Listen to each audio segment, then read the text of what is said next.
Godzilla, one of the most popular characters in fiction, staying relevant since the 50s, he has had many incarnations, from black and white to pink, suitmation to CGI, live action to animation. There are so many different official interpretations of this kaiju, but what about the unofficial ones? Those who have a story to tell but no official way of telling it. What about the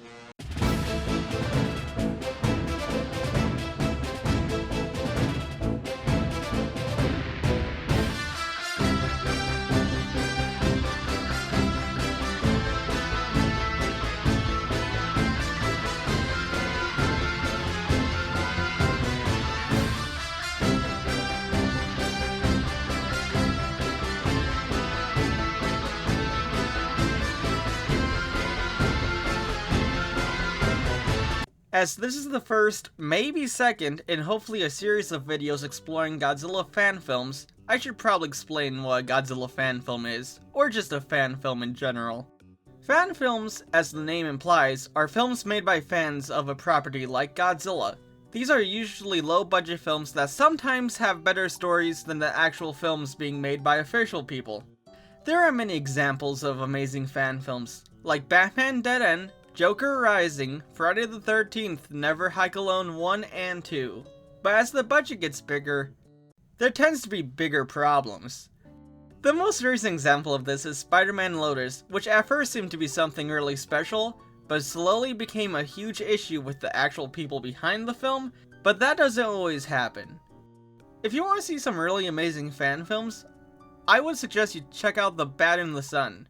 They create some of the best live-action fights on YouTube, pitting comic book characters against one another, kinda like a death battle. But with Godzilla, that's a whole other can of beans. Toho is very strict with Godzilla. This is not good for fan-made things, especially big-budget ones. They usually get scrapped because of Toho interference. Along with that, it's not easy or cheap for Godzilla fan films to be made, so most don't even try. Even with that, there are many great series and movies that fans have made about Godzilla, from the most ridiculous, in a good way, to some of the masterpieces of the genre, despite what you may think at first. Unfortunately, Godzilla Heritage was one that Toho tried to stomp out. The keyword is try, with a tiny flame remaining afterwards. As it always does, this began with a love of Godzilla and a dream. In this case, that dream was a Facebook page that was empty for 3 years. But after that, things got running. First and foremost, they wanted Godzilla and other monsters in this movie to be suitmation, which is a guy in a suit, like the original Godzilla movie. So that's what they started with. They designed and got the winner of the 6th season of the sci-fi show Face Off to actually make the suit. And this design they came up with looked amazing. With this concept art, we can actually see that the design is much different than any Godzilla we've ever seen before, in an official way. Rather than being a dinosaur or a iguana, this Godzilla took inspiration from crocodilians, and I think it ended up making him look wonderful. I love how his tail looks very much like a crocodilian tail, and his face is just terrifying, and his dorsal plates are extremely unique when put with other Godzilla dorsal plates. Overall, he just looks terrifying. I should also mention that the monsters in this Godzilla world actually have a name. They're not called monsters, kaijus, or titans. Instead, they are called superfauna, and I love that. In our world, superfauna don't actually exist. What does exist are megafauna, which are mostly extinct large animals, with the only ones remaining being elephants, giraffes, and rhinos. So in the heritage world, superfauna is one step up from that. With that being out of the way, the Godzilla suit would be finished and used to promote their Kickstarter to fund the film. After that, the antagonist for the film was revealed, a superfauna called Anguirus, the first ever kaiju Godzilla fought in his filmography.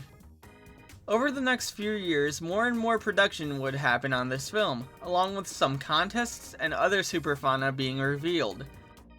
These superfauna were Kumanga, Cambras, Varan, Mothra, Rodan, Combus, the giant turtle thing, Baragon, and Ryujin.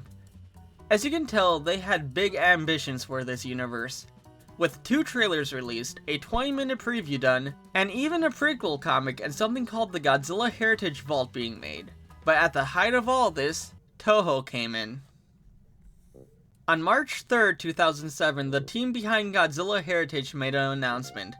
I'll only read the important parts of the announcement, leaving out anything like updates to the backers or just their feelings and experiences with making the film. To our backers and fans, this will be a long announcement concerning the project status and future, and I try to cover this situation as completely as possible. This announcement has been delayed for some time as we've been reorganizing, and I've been working through a recent loss in my family. I'd like to thank backer and executive producer Tim Ryan for taking care of the page in the meantime. After the teaser trailer was released last year, we were contacted by Toho's legal representation in the United States. There have been several months of dialogue with Toho's representatives since then, with information being exchanged between us, the attorneys, and to Toho in Japan. The process was concluded late last year, and with all the details finalized, it's time to share where everything landed with our supporters and fans. The attorneys had become aware of the project after the teaser trailer, and were looking to gather detailed information on the project and our intentions.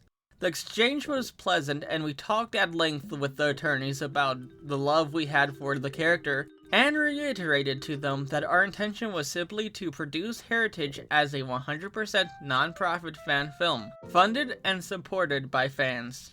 The information was passed along to Toho, and we were informed they appreciated our respect for the character and that the company's intention was not to be punitive to fans. We were then presented with conditions that they wished us to abide by in balancing our desire to complete Heritage and Toho's need to protect their intellectual property, and avoiding confusion in the marketplace. The following conditions were discussed and presented. The film will not have Godzilla in the title. We will not make any money from this film or commercially exploit it in any way.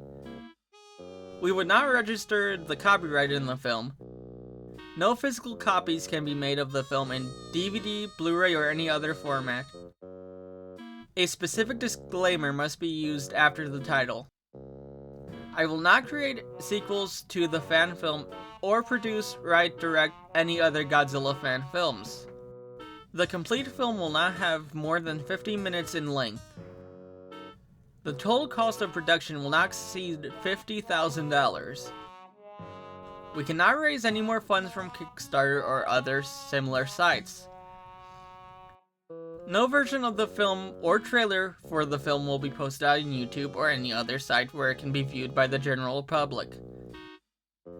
The film will only be made available for streaming through a secure online portal with access only to backers who have financially backed the project. The rest was just talking about their experience making the film and whatnot. All of it is on their Facebook page, but as said, this would be the only Godzilla Heritage thing that they would make, and this man who loved Godzilla could never make another Godzilla fan film. So the film did end up coming out, but with all the restrictions, it was the 20-minute preview repurposed into an actual film, and since only backers could see it, it was lost to history. Just kidding. While yes, it was lost for a time, there are now currently 2 uploads of the film on YouTube and 1 on the Internet Archive, and probably more in other places. I almost had a heart attack when I learned that it was only released to backers. Okay, go watch the film and get your own opinion on it so I don't muddy your brain with my own opinions. It was definitely something different. I personally like the short film, but it was definitely a flawed film. Keep in mind that it was never meant to be that short. Toho stopped it before they could make a full film. So this is just a glimpse into what could have been. That being said, watching it feels like I entered an alternate universe where Godzilla 2014 was drastically different. I kinda liked the idea that they had for Godzilla in this film more than how they did 2014. Despite how cool the Mutos are. That's not technically their name. All the kaiju in the Monsterverse are technically a Muto, because, like UFO, that stands for Massive Unidentified Terrestrial Organism. So these kaiju have no name. What if they were named Cosmo and Wanda, though?